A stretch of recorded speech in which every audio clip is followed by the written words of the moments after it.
नमस्कार मित्रों, जय श्री कृष्णा। हर हर महादेव। तो कैसे हो दोस्तों? आप सभी, आशा करता हूं कि आप सभी बहुत अच्छे होंगे और प्रार्थना करूंगा ईश्वर से कि आपको हमेशा खुश रखे।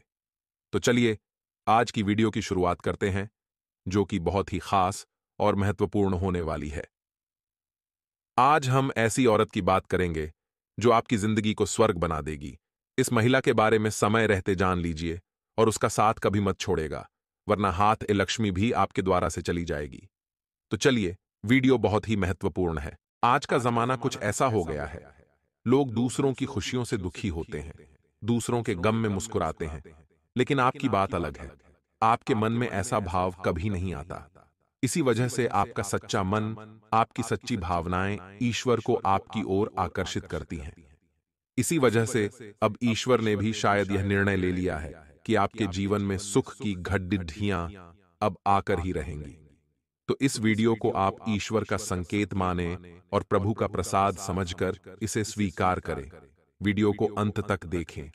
हमने बहुत परिश्रम किया है, साथ ही इस वीडियो को बनाने में बहुत सारे ज्योतिषीय गणना, ज्योतिष गणित, तारों का अनुमान लगाया है। तब जाकर हम आपको ये वीडियो आपके लिए ला रहे हैं। तो बिना समय व्यर्थ करे आज के इस वीडियो को शुरू करते हैं। लेकिन इससे पहले हाथ जोड़ ढाकर निवेदन करते हैं दोस्तों कि कम से कम 2 बार कमेंट में हर हर महादेव कृपा करो। हम कहते हैं कि अगले 48 घंटे में आपकी मुलाकात एक ऐसी महिला के साथ हो सकती है जो आपकी जिंदगी स्वर्ग जैसी बना देगी। हमारी सलाह आपको यह रहेगी, आपको उनके साथ जीवन में कभी भी नहीं छोड़ना है। बाबा महादेव का आशीर्वाद आपको प्राप्त हो जाएगा। इसी के साथ यदि आप हमारे चैनल पर पहली बार आए हैं तो चैनल को सब्सक्राइब अवश्य कर देना और पास में जो घंटी का निशान है उसे भी दबा देना। दोस्तों, ये बिल्कुल ही फ्री है। बस इतना करने से आप हमारा बहुत अधिक मनोबल बढ़ा देंगे। फिर देखिए, हम आपके लिए एक से बढ़कर एक जबरदस्त वीडियो लेकर आते हैं और आपकी जिंदगी में आत्मविश्वास भर देंगे। दोस्तों, हम पूरी मेहनत रहे हैं, बस आपके सहयोग भावना की हमें बहुत अधिक आवश्यकता है। तो वीडियो को अभी लाइक करना बिल्कुल भी ना भूले। दोस्तों, हम आपको बता दें कि आप एक ऐसे व्यक्तित्व हैं जो बाहर की पनौतियों से बिल्कुल भी नहीं डरते हैं। आपका बाहर की चुनौतियां, बाहर के दुश्मन, बाहर की परेशानियां कुछ नहीं बिगाड़ सकती। आपका मनोबल बहुत ऊंचा है, आत्मबल आपका बहुत ही अधिक शक्तिशाली है, लेकिन आपकी कमियां आपके अंदर ही छुपी हुई हैं। आपको चोट आपके अपने ही पहुंचाते हैं और आपके स्वभाव की कुछ ऐसी खामियां हैं जिनकी वजह से आप पीड़ित होते हैं। बिल्कुल उसी प्रकार जैसे कि आप कंकड़ पत्थर भरे हुए रास्ते पर जूता पहनकर चलेंगे तो कोई तकलीफ नहीं होगी, लेकिन उन्हीं कंकड़ों में से एक भी कंकड़ यदि आपके जूते के अंदर आ जाए तो आप साफ सुथरे रास्ते पर भी चलेंगे तो आपको बहुत कष्ट होगा। उसी प्रकार आपके अंदर, आपके दिल में, आपके घर परिवार और रिश्तों में जो आपके शत्रु हैं वे उसी एक कंकड़ के समान हैं जिन्होंने आपके सुंदर और सरल स्वभाव और आपके सरल जीवन को बहुत ही व्यथित कर रखा है, आपको परेशान कर रखा है, नर्क की भट्टी में आपको जलने के लिए मजबूर कर दिया है। तो अब आपको कठोर फैसले लेने हैं और जीवन में लोगों को ना कहना सीखना होगा। जब तक आप ना नहीं कहेंगे, भावनात्मक तौर पर कठोर नहीं होंगे, आपको लोग अपना बनकर ठगते रहेंगे, परेशान करते रहेंगे, पीड़ाएं पहुंचाते रहेंगे और आप इतने अच्छे और सरल इंसान हैं कि आप तो अपनों के द्वारा ठगे जाने के बाद भी उनकी शिकायतें नहीं करते हैं। सब कुछ चुपचाप सह लेते हैं और मुस्कुराते रहते हैं। यही तो आपकी खूबसूरती है। आप बस इतना ध्यान रखिए, अपने मन को कठोर बनाएं। छोटी मोटी परेशानियों से डरने की बजाय उसका हंसकर सामना करिए। दोस्तों, याद रखें कि जो इंसान सरल होता है, सीधा और सच्चा होता है, वह इंसान भगवान का बहुत अधिक प्रिय होता है। लेकिन दोस्तों, हम आपको बता दें कि आपकी एक छोटी खामी और भी है कि आपका जब मन खराब हो जाता है, जीवन की परेशानियों से, उलझनों से जब आप ऊब जाते हैं, तंग आ जाते हैं, तो फिर आपका मन भगवान से भी हिलने लगता है, विश्वास आपका हिलने लगता है और आपको लगता है कि शायद भगवान जानबूझकर आपको तकलीफ में डाले हुए हैं, आपको पीड़ा पहुंचा रहे हैं। तो दोस्तों, हम आपको बता दें कि आपको 2 काम करने हैं। पहला काम यह है कि आपको केवल सच्चे मन के साथ पूरी मेहनत और लगन से अपने काम को करना है। कई बार आपका मन कहता है, अगर मैं काम करूंगा तो उन लोगों को कैसा लगेगा, 4 लोग क्या कहेंगे, लेकिन आपको अपनी खुशियों का ध्यान रखना है, अपने कर्म को करना है को भी ज्यादा नहीं सोचनी है। क्योंकि भगवान ने तो खुद ही कहा है गीता में कि हे अर्जुन, तू कर्म किए जा, फल की इच्छा मत कर, वह तो मैं तुझे दूंगा। फल की कामना तुझे करनी ही नहीं है, तू तो बस इस जीवन के सफर का आनंद लिए जा। दोस्तों, याद रखो कि जब हम किसी बस में सफर करते हैं तो हमें तो पता भी नहीं होता कि ड्राइवर कौन है, लेकिन हम तब भी बिना किसी चिंता के बस में बैठ जाते हैं। नहीं, हम ट्रेन में कभी यह सोचते हैं कि इसे कौन चला रहा है। हवाई जहाज में भी हम नहीं सोचते कि उसे कौन चला रहा है। हम बिल्कुल बेफिक्र होकर यात्रा करते हैं और सही स्थान तक पहुंच भी जाते हैं। लेकिन जिंदगी में हम क्यों इतनी चिंता करते हैं कि हम हर एक काम को खुद करना चाहते हैं। हर एक निर्णय अपनी ताकत से लेकर जीवन को खुद से बदलने की कोशिश करते हैं। लेकिन हम भूल जाते हैं कि इस जीवन को चलाने वाला तो स्वयं भगवान है। वही हमारे निर्णय ले रहा है, उसी ने हमें जीवन दिया है और वही हमें मृत्यु भी देगा। हमारे जीवन का हर एक कार्य ईश्वर की आज्ञा से ही चलता है। तो फिर हम क्यों नहीं जीवन का आनंद लेते हैं? क्यों हम हर काम को खुद अपनी ताकत से करने की कोशिश करते हैं? कार्य तो करते हैं तो कोई बात नहीं, अच्छी बातें करिए, लेकिन कार्य के परिणाम से हम दुखी क्यों हो जाते हैं? परिणाम तो ईश्वर दे रहे हैं, क्योंकि हमारी जीवन की जो गाड़ी है उसके ड्राइवर स्वयं श्री कृष्णा हैं। आप तो बस यात्रा का आनंद लीजिए। दोस्तों, इतनी सारी बातें हमने आपसे जो की हैं, वे बातें केवल हम इसलिए आपसे कह रहे हैं क्योंकि हम आपके मन को जानते हैं, आपके हृदय को जानते हैं, और आपका मन और हृदय बहुत ही कोमल है, और ऐसे कोमल हृदय में भगवान रहते हैं। बस जरूरत है तो आपके अंदर एक छोटे से ज्ञान के दिए को जलाने की। फिर देखिए कितना सुंदर प्रकाश आपके हृदय में फैलता है और आपका जीवन कितना शांतिपूर्ण, बिल्कुल एक ठहरे हुए तालाब के समान हो जाएगा जिसमें कोई लहर नहीं है। फिर उसी में दिखेगा आपको ईश्वर का सच्चा प्रकाश। जी हां दोस्तों, और आज जो हमें तकलीफें लग रही हैं, शायद भविष्य में वे हमें बहुत अधिक सुख देने वाली हैं। आज की तकलीफ है, कल का सुख होती है। दोस्तों, इसे याद रखना है आपको। अब हम आपको बता दें कि इस समय आपको शांत रहने की बहुत आवश्यकता है। आपके मन में थोड़ा सा चंचलता रहेगी, भविष्य को लेकर शंकाएं और डर भी रहेंगे। एक अनजाना सा भय आपको सताता रहेगा। आपको अपने मन को शांत रखने की आवश्यकता है। आप ज्यादा से ज्यादा अपना समय कार्य करने में बिताएं, यानी अपने आप को व्यस्त रखें। अगर आप जरा भी फ्री होंगे तो आपके दिमाग में कई तरह के नकारात्मक विचार उत्पन्न होने लगेंगे। आपके मन में एक उथल पुथल का भाव रहेगा, एक प्रश्न सा चलता रहेगा। ऐसे में आपको किसी भी इंसान के साथ अधिक बात भी नहीं करनी है। ज्यादा बात करने से बात बहस में बदल जाएगी, झगड़ा भी हो सकता है, और यदि बहस होती है और झगड़ा होता है तो आपका सम्मान कम होगा, यानी आपका अपमान हो जाएगा। खास तौर से नकारात्मक लोगों से आपको बचकर रहना है। एक बात हम आपको बता दें दोस्तों, कि आप जितने सकारात्मक हैं, जितने सरल स्वभाव के इंसान हैं, उतने ही आपके आसपास के जो लोग हैं वे नकारात्मक हैं और उतने ही कठिन स्वभाव के लोग हैं। यानी कि चेहरे पर कुछ और है और मन में कुछ और है। तो आपको ऐसे नकारात्मक लोगों को ढूंढना है और उनसे किसी भी प्रकार की बहसबाजी में नहीं पड़ना है। आपको चुपचाप बस अपने काम से काम रखना है। इसी प्रकार आपके कार्यस्थल पर भी आपके किसी सहकर्मी की वजह से एक तनाव की स्थिति उत्पन्न हो सकती है, किसी प्रकार की बहसबाजी भी हो सकती है। वहां भी हम आपको यही सलाह देंगे कि आप अपने बौद्धिक बल का प्रयोग करें, अपनी बुद्धि को अच्छी तरह से उपयोग में लाएं और झगड़े में न पड़ें, बहसबाजी में न पड़ें, क्योंकि अगले 48 घंटों में होगा। यह है कि परिस्थितियां अक्सर आपके नियंत्रण से बाहर रहेंगी, चीजें आपको कम समझ में आएंगी और आपके काबू से बाहर हो जाएंगी। तो ऐसे में आपको संभल संभल कर चलने की आवश्यकता रहेगी। दोस्तों, आपके मन में भी उत्साह की थोड़ी सी कमी रहेगी। एक और खास बात दोस्तों, कि आपको पैरों में चोट लग सकती है या कमर के किसी निचले हिस्से में दर्द हो सकता है। किसी चोट के लगने की आशंका रहेगी, थोड़ा सा संभल कर रहें। दोस्तों, इसी के साथ साथ दोस्तों, आपको जल्दबाजी में कोई कार्य नहीं करना है, क्योंकि आपका मन चंचल रहेगा, बेचैनी सी रहेगी और आपका जोश ठंडा रहेगा। तो आप काम को जल्दी जल्दी निपटाने की कोशिश करेंगे। तो आपको जल्दबाजी में काम नहीं करने हैं और कोई भी फैसला आपको जल्दबाजी में नहीं लेना है। ठंडे दिमाग से लेना है और कार्य को भी अपनी गति से करना है। जल्दबाजी नहीं करेंगे, अन्यथा आपको बड़ी हानि हो सकती है। खर्चों के मामले में भी अधिकता रहेगी। किसी न किसी कारण की वजह से पैसा अधिक खर्च हो जाएगा और आपका मन खराब हो जाएगा। लेकिन इन सब नकारात्मक खबरों के बीच में एक अच्छी खबर यह है दोस्तों कि आपका मन धर्म कर्म के कार्यों में लग जाएगा, यानी आपके मन में ईश्वर के प्रति श्रद्धा भाव जागेगा, आस्था जागेगी और आपका मन करेगा कि आप मंदिर जाएं, ईश्वर की पूजा आराधना करें, जो कि बहुत अच्छी भावना है। आपको नियम से हनुमान चालीसा का पाठ रोज करना है। दोस्तों, आपको यूं नहीं सोचना है कि मैं इस समय भगवान की पूजा क्यों करूं। चाहे दिन हो चाहे रात हो, हर समय भगवान का है और हम किसी भी समय भगवान का नाम जाप कर सकते हैं। हनुमान चालीसा का पाठ जरूर करिए। आप देखेंगे कि आपका जीवन बिल्कुल आपके अनुसार हो जाएगा। आपका जीवन पूरी तरह से बदल जाएगा। इतनी शक्ति है हनुमान चालीसा के अंदर। बहुत ही सरल उपाय, लेकिन करना बहुत कठिन है, क्योंकि नियमितता बनाकर रखना बहुत कठिन है। लोग नियमित नहीं होते हैं।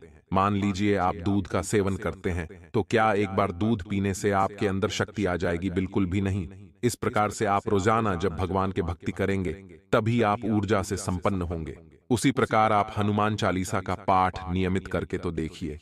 चाहे तो फ्रेंड भी ले सकते हैं, आप 1 सप्ताह तक पाठ कर सकते हैं, 1 महीने तक कर सकते हैं, या 6 महीने का पाठ भी कर सकते हैं। लाभ जरूर होगा, क्या बुराई है दोस्तों। हम अपने दिन के 24 घंटे दुनिया भर के कार्यों में व्यतीत कर देते हैं, तो क्यों नहीं 5 मिनट केवल हनुमान जी के कार्य में लगा दें, और आप देखेंगे कि हनुमान जी खुद आपके जीवन का भार उठा लेंगे।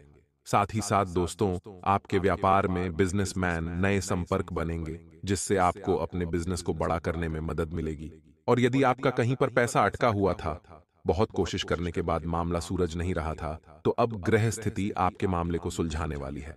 आपके पैसे आपको वापस मिल जाएंगे, पूरे मिलेंगे, बिल्कुल भी नहीं रुकेंगे। साथ ही साथ दोस्तों, आपका आपके प्रेमी या जीवन साथी से बहुत मधुर संवाद होगा। बहुत ही अच्छा आप समय बिताएंगे और आपका जीवन साथी आपको बहुत अधिक सपोर्ट करेगा, आपका मनोबल बढ़ाएगा और आपको बहुत अच्छा महसूस करवाएगा। और इन सबसे बड़ी बात दोस्तों कि आपका शत्रु, आपका दुश्मन आपके सामने हार मान जाएगा, आपके सामने टिक नहीं पाएगा। बस शर्त एक ही है कि आपको ईश्वर से जुड़ना पड़ेगा। यदि आपके मन में जो धार्मिकता के विचार उत्पन्न हो रहे हैं, उसी के अनुसार आप धार्मिक हो जाते हैं, ईश्वर से जुड़ जाते हैं, मंदिर जाते हैं, पूजा पाठ करते हैं, तो आपका आध्यात्मिक बल इतना अधिक बढ़ जाएगा कि आपका शत्रु जो आपके खिलाफ योजनाएं बना रहा है, वह विफल हो जाएगा। उसका आपके ऊपर से मन हट जाएगा, वह कहीं और किन्हीं अन्य समस्याओं में उलझ जाएगा। दोस्तों, इसी के साथ साथ दोस्तों, सकारात्मक नजरिए के साथ यदि आप चलते हैं, तो आपके कार्य क्षेत्र पर आपका वर्चस्व बढ़ेगा। आपके विरोधी भी आपकी तारीफ किए बिना मानेंगे नहीं। इसका मुख्य कारण है, जब भी आप काम करते हैं, बहुत दिल लगाकर काम करते हैं, आत्मविश्वास के साथ काम करते हैं, जिसका नतीजा हमेशा तरक्की के रूप में आपके सामने आता है। आपके विरोधी भी आपकी तारीफ किए बिना रह नहीं सकते हैं। साथ ही साथ दोस्तों, अगले 48 घंटों में आपको एक बहुत ही शुभ समाचार मिलेगा, जो आपका मूड ही बना देगा। आपका मन प्रसन्न हो जाएगा। तो ये तो सारी बातें थीं जो आपके राशिफल से जुड़ी हुई थीं, आपके जीवन से जुड़ी हुई थी। अब बात करते हैं उस महिला की, जो आपके जीवन में अगले 48 घंटों में आने वाली है। जी हां दोस्तों, वह महिला आपको बहुत अधिक मोटिवेट करेगी, आपकी प्रेरणा बनने का कार्य करेगी, आपको हिम्मत बढ़ाएगी और आपको जीवन से लड़ने का, संघर्ष करने का बल प्रदान करेगी। और हम आपको बता दें कि यह जो महिला है, इस महिला के आपके जीवन में आते ही सकारात्मक घटनाएं घटना शुरू हो जाएंगी, क्योंकि आपकी आध्यात्मिक ऊर्जा, आपकी आत्मिक ऊर्जा सकारात्मक हो जाएगी। जैसा कि हम अपने पिछले कई वीडियो में बता चुके हैं कि आपके आसपास एक ऊर्जा का क्षेत्र होता है। हर एक इंसान के आसपास ऊर्जा का एक क्षेत्र होता है। यदि वह ऊर्जा का क्षेत्र सकारात्मक होता है, तो वह इंसान जो भी फैसले लेता है, वह सच होने लगते हैं। वह इंसान ईश्वर का प्रिय हो जाता है और उस इंसान के जीवन में सारी घटनाएं अच्छी होने लगती हैं। यानी वह अपने जीवन को नियंत्रित करने लगता है। लेकिन इस ऊर्जा के क्षेत्र को सकारात्मक बनाए रख पाना बहुत कठिन होता है, क्योंकि आपने किसी की जरा सी बुराई भी कर दी या आपके मन में जरा सा क्रोध या ग्लानि या कोई भी नकारात्मक भाव आया, तो आपका यह ऊर्जा क्षेत्र नकारात्मक होने लगता है। तो आप जब इस महिला के संपर्क में आएंगे तो आपका ऊर्जा क्षेत्र सकारात्मक होने लगेगा। जी हां दोस्तों, ध्यान से सुनिए कि इस महिला का नाम क्या है और यह महिला आपको कहां मिलेगी। इस महिला का जो नाम का पहला अक्षर है वह है, और यह मेष राशि की महिला है। जी हां दोस्तों, यह महिला आपसे पहले भी कई बार मिल चुकी है, लेकिन अब यह आपसे जो मिल रही है वह ईश्वर की कृपा है, क्योंकि आपके जीवन को बदलने की जिम्मेदारी अब ईश्वर ने उठा ली है। हो सकता है कि आपके जीवन में इस महिला का सीधा प्रवेश न हो, आंशिक प्रवेश हो, लेकिन कहीं ना कहीं से यह महिला आपको मदद अवश्य करेगी। किसी न किसी रूप में यह आपके जीवन में बदलाव अवश्य लेकर आएगी। अब यहां पर सोचने वाली बात यह है कि कुछ लोग तुरंत खड़े हो जाएंगे और विरोध में आ जाएंगे। वह कहेंगे कि हमारे जीवन में तो कोई महिला नहीं आई, हमारे जीवन में तो कोई बदलाव नहीं आया। तो दोस्तों, हमने आपसे पहले ही कह दिया है कि आपकी राशि के जातक यदि धार्मिक हैं, ईश्वर का नाम लेते हैं, नित्य ईश्वर को पूजते हैं, मन में सकारात्मक भाव रखते हैं, तभी ग्रहों की चाल का प्रभाव आपके ऊपर रहता है, सकारात्मक रहता है। अन्यथा कोई भी शक्ति आपके जीवन को बदल नहीं सकती जब तक कि आप नकारात्मक रहेंगे। आप हर चीज पर शक करते रहेंगे तो आपका जीवन कभी नहीं बदलेगा। शक करने वाले लोग तो प्रभु श्री राम पर और स्वयं हनुमान जी पर भी शक कर लेते हैं कि यह तो भगवान ही नहीं, यह तो काल्पनिक कहानियां हैं। तो अब ऐसे लोगों को तो भगवान ही सद्बुद्धि देंगे। हम और आप कुछ नहीं कर सकते हैं। जो आपकी राशि कह रही है, जो आपकी ग्रहों की चाल कह रही है, हम वही आपको बता रहे हैं। हम कोई अपने मन से आपको कोई कहानी नहीं सुना रहे हैं। तो आपको अपने ग्रहों की चाल को यदि पूरी तरह से अपने जीवन में उतारना है, उसका लाभ लेना है, तो हम कई बार कह चुके हैं, फिर कह रहे हैं कि धार्मिक रहिए। नकारात्मक होते ही आपके जीवन में अच्छे ग्रहों की दशा भी आपको बुरा प्रभाव देने लगेगी। इसीलिए आपको कोशिश करनी है जितना ज्यादा हो सके आपके मन में सकारात्मक गया लिया है, क्योंकि एक भी नकारात्मक ख्याल आपके मन में आया तो नकारात्मक ग्रह पूरी तरह से आप पर हावी हो जाएंगे और एक एक करके आपके काम बिगड़ने लगेंगे। तो को समझते हुए ही उनसे चर्चा करें, व्यर्थ के विवाद उत्पन्न न करें, क्रोध थोड़ा कम करें, अन्यथा आपका दाम्पत्य जीवन भी खतरे में पड़ जाएगा।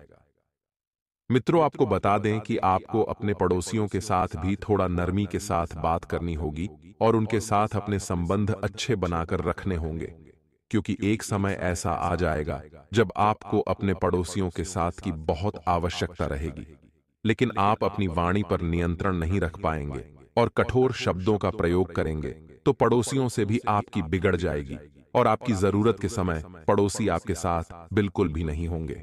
मित्रों, आपको बता दें कि इस समय आपके ऊपर आरण थोड़ा सा बढ़ सकता है, यानी आप कर्जे में आ सकते हैं। आपको किसी न किसी जरूरत को लेकर कर्जा लेना पड़ सकता है।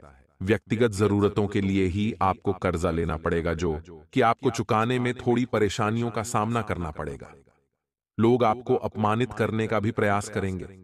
आपको थोड़ा सतर्क रहना होगा और अपने ही आपको धोखा देंगे और अपने ही आपके साथ ऐसा बर्ताव करेंगे जिसकी आपने उनसे उम्मीद नहीं की थी। मित्रों, संपत्ति को लेकर भी आपका विवाद आपके रिश्तेदारों के साथ, आपके अपने लोगों के साथ हो सकता है, जिसका निर्णय आने में अभी समय लगेगा। तब तक आपका मन थोड़ा सा उदास रहेगा, थोड़ा सा खिन्न रहेगा। अपनों की ही धोखेबाजी को देखकर आप बहुत दुखी रहने वाले हैं। आपको दुनिया से, संसार से मन उठ जाएगा। आपका विश्वास लोगों के ऊपर से उठ जाएगा। मित्रों, इस समय आप थोड़ा सा तनाव की स्थिति से गुजर रहे हैं, जिसकी वजह से आपको तनाव से जुड़े रोग परेशान करने लगेंगे। रात में आपको नींद अच्छी नहीं आएगी। आपका मन व्यर्थ की बातों में उलझा रहेगा, जिससे आपको चैन की नींद लेने में भी परेशानी रहेगी और आपके दिन के कार्य भी उससे प्रभावित होने लगेंगे। धीरे धीरे आपका स्वास्थ्य गिरने लगेगा। तो हम आपको सलाह देते हैं कि आप व्यर्थ की बातों में समय और अपनी ऊर्जा बर्बाद ना करें। इधर उधर की बातों को न सोचें। अपने आराध्य देव पर पूरा विश्वास रखें और सच्चे मन से उनकी पूजा आराधना करें। आपके जीवन में अच्छा समय आने वाला है। मित्रों, अब हम आपको बताते हैं कि वे कौन से लक्षण हैं जिनसे हम पहचान सकते हैं कि आपके जीवन में आपके आसपास रहने वाला यह इंसान का संबंध आपके पिछले जन्म से है। जी हां दोस्तों, तो सबसे पहला चिन्ह इसका यह रहेगा कि जब भी आप किसी एक ऐसे इंसान के संपर्क में आएंगे जिसके आपके नजदीक आते ही आपका सब कुछ यानी आपका मन, आपकी ऊर्जा और आपका हृदय सब कुछ बदल जाएगा। यानी कहने का मतलब यह है कि आपको बहुत अच्छा लगने लगेगा, चाहे उस इंसान से आपकी कोई भी बात ना हो, एक शब्द भी चर्चा ना हो, बस उस इंसान के आपके नजदीक आते ही आपको अचानक सब कुछ अच्छा लगने लगे, तो समझ जाइए कि इस इंसान का पिछले जन्म से आपका नाता है। जी हां मित्रों, दूसरा लक्षण यह है कि एक ऐसा इंसान आपकी अचानक उस समय मदद कर देता है जब आपको मदद की बहुत अधिक आवश्यकता है। जी हां मित्रों, कोई भी अपना खास से खास व्यक्ति भी आपकी मदद करने के लिए तैयार नहीं है। आप बिल्कुल अंधकार में खड़े हैं, आपको लग रहा है कि अब आपका कुछ नहीं हो सकता। तभी अचानक एक ऐसा अनजान व्यक्ति सामने आता है और आपकी मदद कर देता है जिससे आपको बिल्कुल भी मदद की उम्मीद नहीं थी। तो समझ जाइए कि कोई ऐसी सकारात्मक ऊर्जा, दैवीय ऊर्जा है जिसने उसे प्रभावित किया है और जो आपकी तरफ आया है, क्योंकि उसका नाता आपके पिछले जन्मों से है, तो उसने भी आपकी तकलीफ को महसूस किया है और आपकी मदद बिना किसी स्वार्थ के उसने की है, तो वह इंसान आपके पिछले जन्म का साथी है। तीसरा लक्षण यह रहेगा कि कोई एक ऐसा इंसान है जिसका आपसे भले ही कोई गहरा नाता न हो, तब भी वह इंसान आपके बारे में अच्छी अच्छी बातें करता है, भली भली बातें करता है, आपकी कभी बुराई न सुन सकता है और न ही कभी करता है। जी हां मित्रों, क्योंकि वह इंसान मन से पिछले जन्म से आपसे जुड़ा हुआ है, तो वह आपको चाहे अनचाहे अंदर ही अंदर पसंद करता है, आपके बारे में कुछ भी बुरा सोच नहीं सकता है। ऐसा इंसान भी आपके पिछले जन्म से जुड़ा हुआ इंसान है। मित्रों, पिछले जन्म के संकेतों को पहचानने के लिए हमें अपने हृदय को महसूस करना आना चाहिए, तभी हम पहचान पाएंगे कि यह इंसान हमारे पिछले जन्मों से जुड़ा हुआ इंसान है, जो हमारे ऊपर सब कुछ लुटाने को तैयार रहता है।